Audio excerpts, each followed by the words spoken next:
wasn't It supposed to be really in is. Paris that night, but there I was, Many more nights standing like across the this. street from a dimly lit restaurant, watching my husband laugh with a woman I had never seen before. And the way he looked at her, it wasn't casual. It wasn't friendly. It was the kind of look he hadn't given me in years. That's when I realized I hadn't followed him far enough. My name is Sloane Avery, and from the outside, my life looked perfect. We lived in a glass-walled penthouse overlooking Central Park in Manhattan. My husband, Cassian Varelli, was a venture capitalist with offices stretching from Silicon Valley to Boston, private jets, gallery dinners, charity galas in Washington, D.C., summers in the Hamptons, winters in Aspen. We were that couple, the one people whispered about at rooftop parties in Manhattan, the one investors envied in San Francisco, the one lifestyle blogs tried to decode in Los Angeles. But perfection has a sound. It's quiet, too quiet. And about 3 months before Paris, everything between us went silent. It started small. Cassian began traveling more. At first it made sense. Seattle for a tech acquisition, Dallas for a private equity deal, Miami for an urgent investor meeting. But something felt off. He stopped telling me details. His phone never left his hand, and at night, he turned away from me in bed. One evening in our Manhattan apartment, I asked him directly, "Are you seeing someone?" He didn't even hesitate. No. Too fast, too clean, like he'd rehearsed it. That was the moment I knew. Something was buried deeper. Then came the lie. He told me he had a 3-day conference in San Francisco, but his assistant, someone who'd accidentally grown comfortable around me, slipped. There's no conference scheduled this week. That's when everything changed. I didn't confront him. I didn't cry. I booked a flight.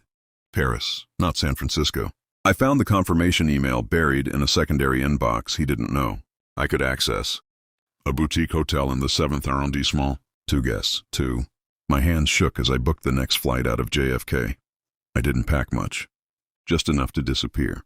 When I landed, the city felt surreal, golden lights, rain-slicked streets, the smell of espresso and perfume in the air. And then I saw him, Cassian, outside the hotel, waiting. Not alone. She stepped out moments later, tall, effortless, wrapped in a beige coat that probably cost more than most people's rent in Boston. And when she smiled at him, he softened, completely. I followed them that night, through narrow streets, across the Seine, into a quiet restaurant tucked away from tourists. I sat 3 tables behind them, close enough to hear fragments, close enough to feel my world collapsing, piece by piece. He reached across the table and took her hand. That was it. That was the moment everything I believed about my marriage shattered. I didn't confront them right away. No, I waited. Because something didn't add up. This wasn't just an affair. It felt deeper. The next morning I followed him again. This time they didn't go to a restaurant. They went to a private clinic. My stomach dropped. I stayed outside for nearly an hour, my mind racing through every possibility. When they finally came out, she was crying. And Cassian? He looked devastated. Not guilty.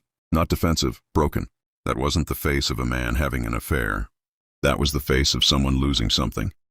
Or someone. I couldn't take it anymore. I stepped out. "Sloane?" His voice cracked when he saw me. The woman turned, eyes wide. And then everything exploded. "What is this, Cassian?" I demanded. He ran a hand through his hair, pacing. "I was going to tell you." "Tell me what?" "That you brought another woman to Paris. That you lied to me for months." The woman spoke softly. "I think you deserve the truth." Cassian closed his eyes, and then he said it. "She's my daughter." Silence, the kind that swallows everything. "What?" "She's 26, he continued, "from before we met. I didn't know about her until 6 months ago. She reached out. She's been living in Paris." My heart pounded so hard I could barely hear him. "She's sick, Sloane," he said. "It's serious."